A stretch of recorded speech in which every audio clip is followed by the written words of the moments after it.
Assalamualaikum warahmatullahi wabarakatuh. Pada pertemuan kita kali ini, kita akan membahas tentang uji kerandoman atau randomness test atau run test. Jadi pertemuan atau pelajaran sebelumnya kita membahas bagaimana mengenerate bilangan random. Nah, setelah mengenerate, kita harus mengetes apakah bilangan random yang kita generate itu benar-benar bilangan yang benar-benar bilangan acak atau justru bukan. Nah, ada dua cara untuk mengetesnya. Untuk pertemuan kali ini kita akan belajar tentang run test, dan pertemuan minggu depannya kita akan belajar tentang metode yang lain lagi. Ada dua metode, ya.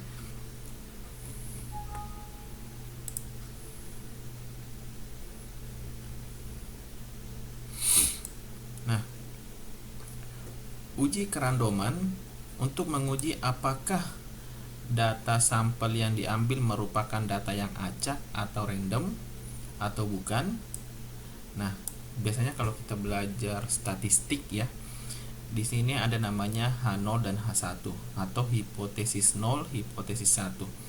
Nah, hipotesis 0-nya adalah urutan data merupakan urutan yang random atau acak. Hipotesis 2 atau hipotesis 1, urutan data bukan merupakan urutan yang random atau acak. Nah, kita ingin membuktikan dengan pengujian ini bilangan random yang kita generate apakah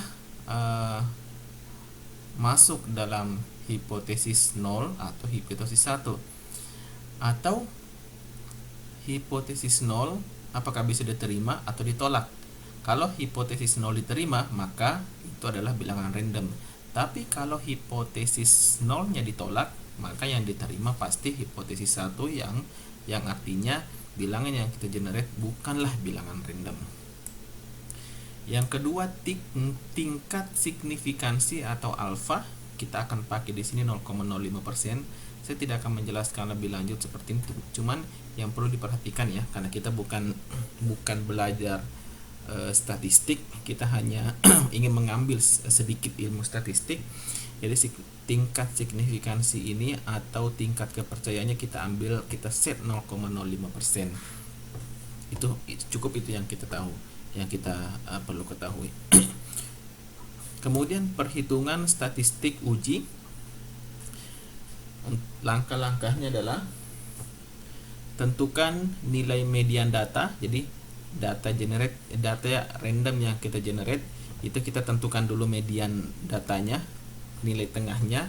Bagaimana caranya? Yang pertama, kita harus mengurutkan dulu data random yang kita generate tadi dari data yang paling kecil ke yang paling besar. Baru setelah itu kita bisa melihat median datanya. Nah, jangan lupa setelah ditentukan median datanya, yang diurutkan tadi dari kecil sampai besar harus dikembalikan lagi ke awal yang acak, karena kalau tidak dikembalikan bukan lagi bilangan acak namanya. Jadi intinya kita mengurutkan dari bilangan kecil sampai bilangan besar hanya untuk mencari median datanya.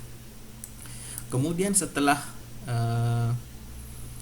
data yang kita generate tadi, random data yang kita generate tadi, kita kembalikan lagi ke awal. Nah, kita dengan menggunakan media data tadi, kita menentukan apabila datanya lebih besar daripada median, maka kita beri tanda plus.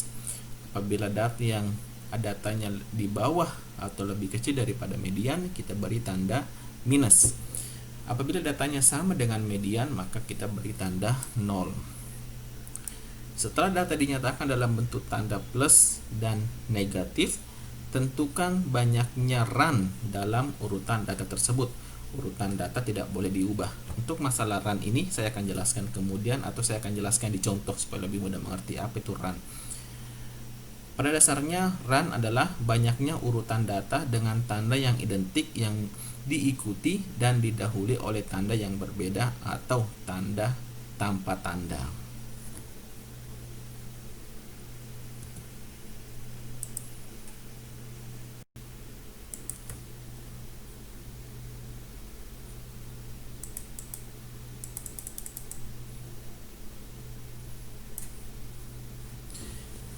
Misalnya, berdasarkan urutan data, kita mendapatkan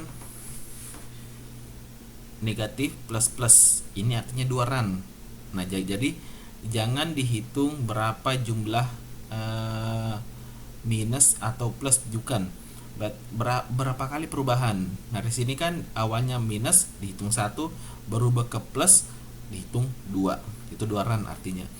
Contoh lagi, minus 1 berubah ke plus 2, berubah ke negatif 3. Itu artinya 3 run. Kemudian yang ketiga contohnya, minus 1 run, berubah ke plus 2 run, berubah ke minus 3 run, berubah lagi ke plus 4 run, berubah lagi ke minus menjadi 5 run. Jadi itu maksudnya run ya. Kita akan lihat nanti di contoh. Kemudian ada N1 sama dengan banyaknya data yang bertanda tertentu, misalnya plus. N1 bisa jadi plus, bisa jadi minus, tapi untuk kali ini kita setkan aja ya, kita sepakat aja bahwa N1 itu berapa banyak plusnya.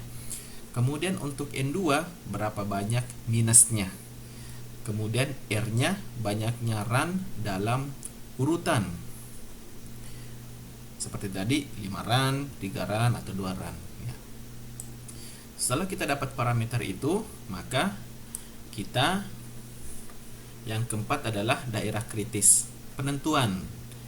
Nah, untuk N1 dan N2 di bawah atau sama dengan 20. Nah, jadi kalau berdasarkan data kita sudah bagi-bagi, kita sudah urutkan, kita sudah ketemu run-nya, kita sudah dapatkan N1, N2-nya. Nah, apabila N1 atau N2 salah satunya atau dua-duanya datanya di bawah apabila N1 dan N2-nya di bawah 20 atau sama dengan 20, maka kita menggunakan rumus ini. Contohnya nih, N1 10, N2-nya 18. Nah, dua-duanya kan di bawah 20 tuh. Nah, berarti kita menggunakan rumus ini. Rumusnya adalah RA R ya. R banyaknya run jika dia masih berada di tengah-tengah antara RA dan RB, atau R ini lebih kecil daripada RB dan lebih besar daripada RA, maka H0-nya diterima. H0-nya tadi apa? H0-nya hipotesis 0 adalah bilangan acak. Bila R lebih kecil dari RA atau R lebih besar daripada RB, maka H0 ditolak. Berarti kalau H0-nya ditolak, yang diterima adalah H1, berarti bukan bilangan acak. RA dan RB ada di tabel, nanti kita bisa lihat di akhir slide ini. Nah, yang B ini apabila salah satu N-nya, contohnya N1 atau N2 lebih besar daripada 20. Kalau salah satu N-nya lebih besar daripada 20, maka kita tidak bisa mengikuti rumus ini. Yang diikuti adalah rumus ini ya. Nah, rumus ini caranya kita harus mencari dulu rata-ratanya. Rata-ratanya dengan mencari ini 2N1 N2, ini ya, 2 kali N1 kali N2 per N1 plus N2 plus 1. Kemudian kita harus juga mencari standar deviasinya, ini ya, standar deviasinya akar 2N1 N2 dikali 2N1 N2 dikurang N1 dikurang N2 per N1 plus N2 pangkat 2 kali N1 plus N2 dikurang 1. Nah, setelah itu kita masuk ke Z hitung. Setelah kita sudah dapat run-nya, kita sudah dapat rata-ratanya, kita sudah dapat standar deviasinya, kita hitung Z hitungnya. Z hitungnya berapa? Nah, baru masuk ke sini. Jika Z hitungnya berada di antara minus Z alfa bagi 2 dan berada di bawahnya Z positif Z alfa bagi 2, maka H0-nya diterima. Untuk nilai Z-nya nanti akan saya berikan di contoh. Bila Z hitungnya di bawah daripada minus Z alfa 2 bagi 2, atau Z hitungnya lebih besar daripada Z alfa bagi 2, alfa per 2, maka H0-nya ditolak.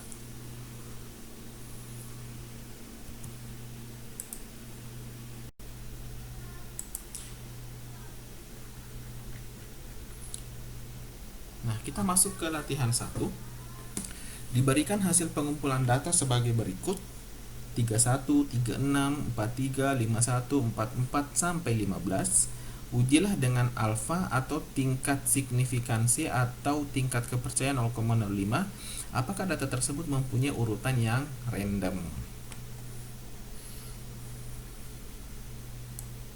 Jawabannya adalah nah, itu jawabannya adalah yang pertama, kita tuliskan dulu H0-nya atau hipotesis 0-nya. Urutan data merupakan urutan yang random atau acak, sedangkan hipotesis satunya urutan data bukan merupakan urutan yang random atau acak. Tingkat signifikansi alfa 0,05. Nah, sekarang kita akan menguji apakah H0 diterima atau H0-nya ditolak. Yang pertama, kita urutkan dulu ya datanya. Jangan lupa mengurutkan data ini hanya untuk menentukan berapa nilai mediannya. Bagaimana cara menentukan nilai mediannya? Tinggal dihitung dari sini berapa jumlahnya, dari sini harus sama rata. Nah, kemudian ini nilai median itu adalah nilai tengah ya. Nah, kebetulan nilai tengahnya ini 20, ada dua nilai tengahnya, 24 dan 26. Berarti kalau seperti itu 24 per 26 dibagi 2 sama dengan 25. 25 adalah nilai mediannya. Nah, setelah itu untuk data yang lebih besar daripada median kita beri tanda plus. Untuk data yang di bawah median kita beri tanda minus. Untuk data yang sama dengan median kita beri tanda 0. Kita lihat di slide berikutnya. Nah, ini. Nah, ini adalah data tadi di soal yang sudah dikembalikan ke posisi awal. Sebelumnya kan kita susun kembali ya dari kecil, urutan kecil sampai urutan besar untuk menentukan mediannya. Setelah dapat mediannya, kita kembalikan lagi ke awal, ke susunan awal. Di sini ada data 31 sampai 15. Tadi kita ketahui nilai mediannya adalah 25. Nah, kita kembalikan lagi 31, kita cek satu-satu nih. 31 dibandingkan dengan 25, 31 lebih besar daripada 25, berarti kita tulis plus. 36, 36 lebih besar daripada 25, kita tulis plus. 43 lebih besar, plus. 51 lebih besar, plus. 44 dari 25 lebih besar, plus. 12 dibandingkan 25, nah lebih kecil, kita tulis minus. 26 dan 25 lebih besar. 43 dan 25 lebih besar. 75 dan 25 lebih besar. 2 dari 25 lebih kecil. 3 lebih kecil. 15 lebih kecil makanya minus. 18 lebih kecil makanya minus. 78 lebih besar daripada median makanya plus, dan seterusnya. Dan seterusnya sampai 15 lebih kecil daripada 25, yes, minus. Nah, sekarang kita hitung. N1 nya adalah plus. Berapa nilai plusnya? 1, 2, 3, 4, 5, 6, 7, 8, 9, 10, 11, 12. N2 nya adalah berapa nilai minusnya? 1, 2, 3, 4, 5, 6, 7, 8, 9, 10, 11, 12 juga.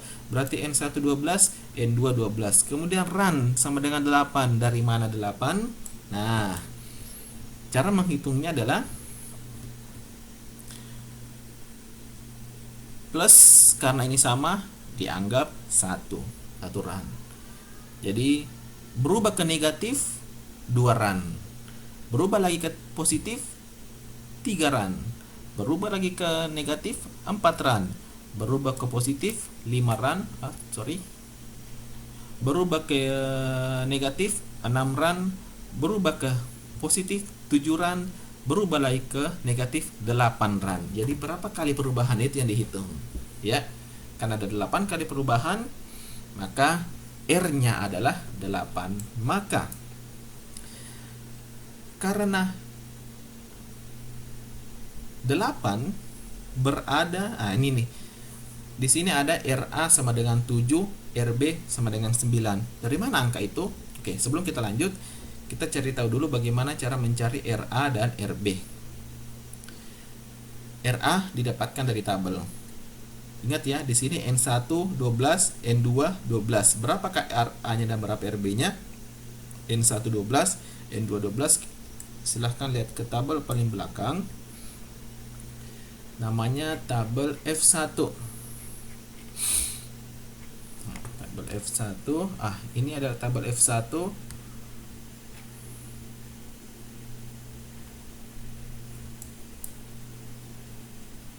Ya, tabel F1. Tadi pertama kita lihat tabel F1, N1-nya berapa? Ini N1 ya, N1 dan N2. N1-nya 12. N2-nya 12. Kita tarik garis. Ini ya. Kalau kita tarik garisnya 12, N2-nya juga 12, berarti 7. Berarti RA-nya 7. Karena RA sama dengan F1. Sekarang RB-nya berapa? Kalau mau mencari RB-nya, kita lihat tabel F2. Nah, F2. N1-nya berapa? 12. N2-nya berapa? 12. Kita tarik garis sampai ketemu 12 dengan 12 19. Berarti RB-nya 19. Nah, kita sudah dapat tuh. RA 7, RB 19. Kita kembali ke halaman awal. RA-nya 7, RB-nya 19.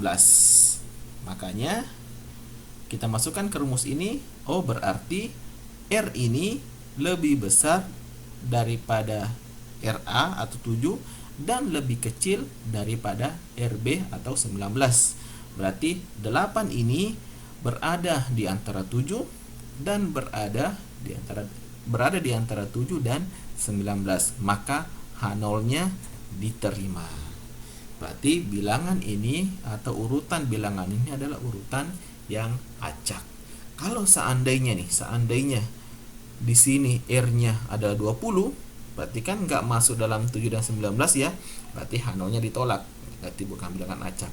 Nah, karena di sini R-nya toranya 8, dia berada antara RA dan RB, maka H0-nya diterima.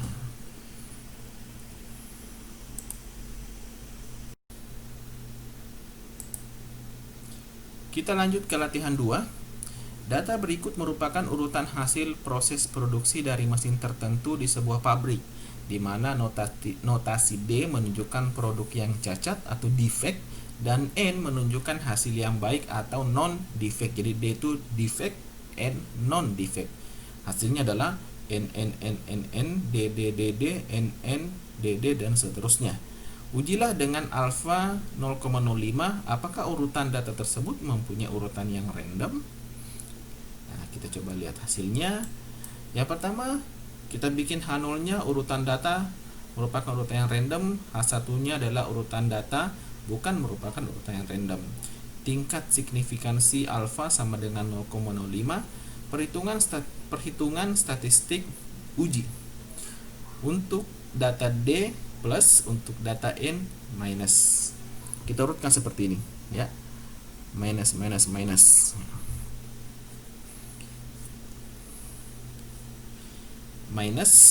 plus, minus, plus, minus, plus, minus, plus, minus, plus, ya. N1 sama dengan 12. Perlu jadi defectnya plus, non defectnya minus, ya. Ini, ya. Nah, N1-nya sama dengan 12. N1-nya sama dengan 12. Kita coba hitung. 1, 2, 3, 4, 5, 6, 7, 8, 9, 10, 11, 12. Ya, N1 sama 12 yang plus. N2-nya sama dengan 28. Ini 28 ya, yang negatifnya 28. Dan di sini ada tandanya, ternyata 28 lebih besar daripada 20. Berarti kita harus menggunakan rumus ini. Kita tidak bisa menggunakan rumus yang tadi yang sebelumnya. Karena kenapa? Karena N2-nya 28. Kalau seandainya N2-nya di bawah 20 atau sama dengan 20, kita harus menggunakan rumus yang simple tadi yang pertama. Tapi karena N2 nya 28 dan 28 tentu saja di atas daripada 20 atau lebih daripada 20, kita harus menggunakan rumus ini. Dan run-nya adalah 10. Saat kita coba hitung, 1 2 3 4 5 6 7 8 9 10. Nah, untuk menghitung ini, karena ada salah satu N yang lebih daripada 20, pertama kita cari rata-ratanya dulu. Mencari rata-ratanya, ini ada rumusnya 2 kali N1 kali N2 per N1 plus N2 plus 1. Karena semua parameter yang sudah ada di sini, tinggal kita masukkan 2 kali 12 kali 28 per 12 plus 28 tambah 1 sama dengan 17,8. Kemudian kita cari standar deviasinya. Kita tinggal masukkan akar 2N1 N2 dan seterusnya. Masukkan semua N1 dan N2 nya, kemudian hitung sendiri. Ya, ini sudah bisa dihitung. Nah, setelah itu didapat standar deviasinya adalah 2,6. Setelah itu kita mencari Z hitungnya. Z hitungnya rumusnya R run dikurang rata-rata dibagi standar deviasi, 10 dikurang 17,8 dibagi 2,6 sama dengan minus 3. Ya, tadi 17,8 ya. Ya, 17,8. Nah, berarti Z hitungnya sama dengan minus 3. Barulah kita masuk ke daerah kritis. Daerah kritis ini untuk menentukan di mana posisi Z-nya itu. Nah, seperti yang di awal yang dirumus, ya, perbandingannya adalah minus Z. Yang perlu digarisbawahi di sini, Z itu nilainya 1,96. Ya, 1,96. Jadi kalau minus Z berarti adalah minus 1,96. Kalau plus Z berarti plus 1,96. Sementara Z itu yang kita dapat adalah minus 3. Kita kembali ke rumus yang di awal. Nah, ini H0-nya diterima apabila Z hitung yang kita dapat berada di antara minus Z dan Z. Minus Z dan plus Z. Minus Z berapa? Minus Z adalah minus 1,96. Sedangkan plus Z berapa? Plus 1,96. Yang perlu diperhatikan di sini adalah Z nilainya 1,96. Ya. Tadi kita dapat Z hitung berapa? Z hitungnya minus 3. Apakah masuk ke sini? Apakah masuk di antara minus 1,96 dan plus 1,96? Tidak. Kenapa? Karena minus 3 itu adalah berada di sini, di bawah dari minus 1,96. Maka H0-nya ditolak. Ya, karena Z hitung yang kita dapatkan itu berada minus 3 itu lebih kecil dibandingkan dengan minus 1,96. Maka H0-nya ditolak. Tapi kalau seandainya kita dapatnya minus 1, oh berarti minus 1 kan lebih besar daripada minus 1,96, maka H0-nya diterima. Karena kebetulan di sini yang kita dapat adalah minus 3, berarti minus 3 itu di bawahnya lebih kecil daripada minus 1,96, maka H0 ditolak. Maka kesimpulannya adalah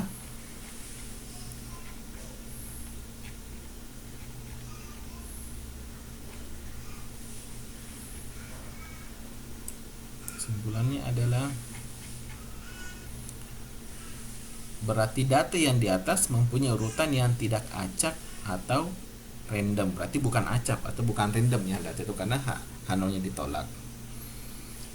Ya, sampai di situ materinya. Untuk tugasnya adalah gunakan metode rantes seperti di atas untuk mengetes ya, untuk mengetes apakah data di bawah ini adalah random atau bukan. A, ada 2 di sini tugasnya. A, datanya dari ini 91742068. B, 13 20 12 22 sampai 25. Deadline-nya adalah 14 Juni 2020 jam 13.00. Terima kasih.